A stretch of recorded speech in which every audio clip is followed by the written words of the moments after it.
Chairman Durbin, Ranking Member Grassley, and distinguished members of the committee. My name is Chris Cheng, and I'm honored to join you today representing myself and only myself. As a gay Asian American professional sports shooter, this hearing is very timely and essential to our national conversation on civil rights and our future as a peaceful nation. I'm here today to share my quintessential American story. In 2012, I earned the title of History Channel's Top Shot Season 4 champion. Now, only in America could a self-taught amateur shooter train and win $100,000 and a professional shooting contract.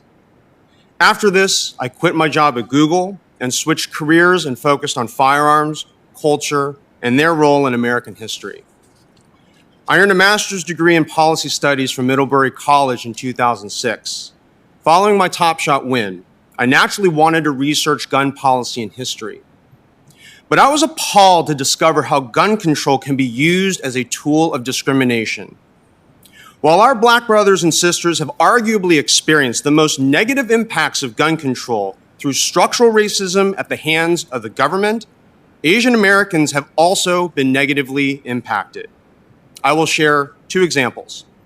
First, the Chinese Exclusion Act of 1882 was the first federal law to explicitly prohibit the immigration of people of a particular nationality and set an extremely dangerous precedent for future xenophobic mandates. Second, in response to mounting pressures during World War II, Executive Order 9066 mandated that more than 110,000 innocent Japanese Americans were to be forcibly relocated to internment camps. This order stripped my Japanese ancestors of their rights and their civil liberties. The goal was to keep us unarmed, invisible, and silent. Neither the Chinese Exclusion Act nor the executive order was genuinely successful in increasing domestic safety. Neither will the gun control legislation under consideration. Why are these historic moments important for our conversation today? I'll explain.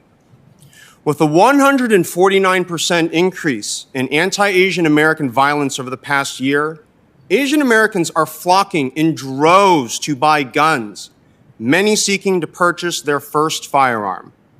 There is a real need and imminent threat. We need to defend ourselves, not 3 days or 20 days from now, but right now.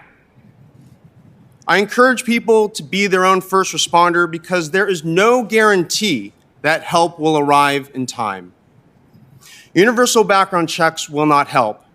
I live in San Francisco, and if I want to give or sell a personal firearm to a friend or family member, they must wait 10 days.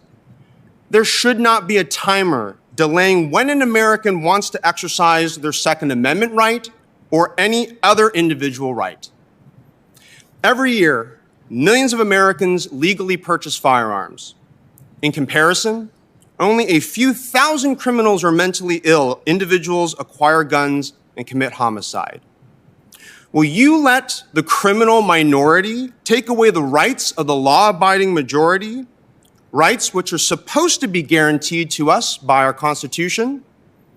I'm against H.R. 8 and H.R. 1446 because they represent a threat to the safety of Asian Americans and all Americans who have an imminent need to defend themselves.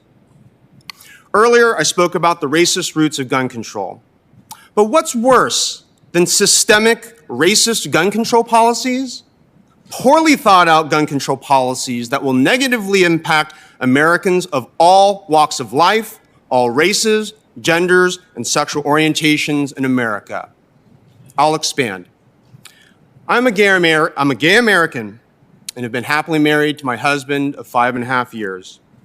Today, we see a rise in attacks against Asian Americans, but tomorrow, I might be back here talking about the persistent, ongoing violence against LGBTQ Americans. I've lived through how the phrase gay virus to describe AIDS stokes the same fears and dehumanization elicited by the words Chinese virus. This derogatory language contributes to a less safe, less empathetic society. I'll continue speaking out against hate and violence in all forms, and I encourage all Americans to participate in what should be a simple, universal condemnation of hate and violence. We should not be afraid of saying that we will not tolerate it, that it is unacceptable, and that it must stop. At the root of our country's violence is not firearms. The root causes of human violence and hate are many: low self-esteem, lack of mental health resources, community, education, job opportunities, and a lack of humanity. Congress must focus on these actual causes of violence that will make America safer. Thank you for allowing me to address this committee on the importance of gun safety and education and condemn the brutality ravaging our communities today.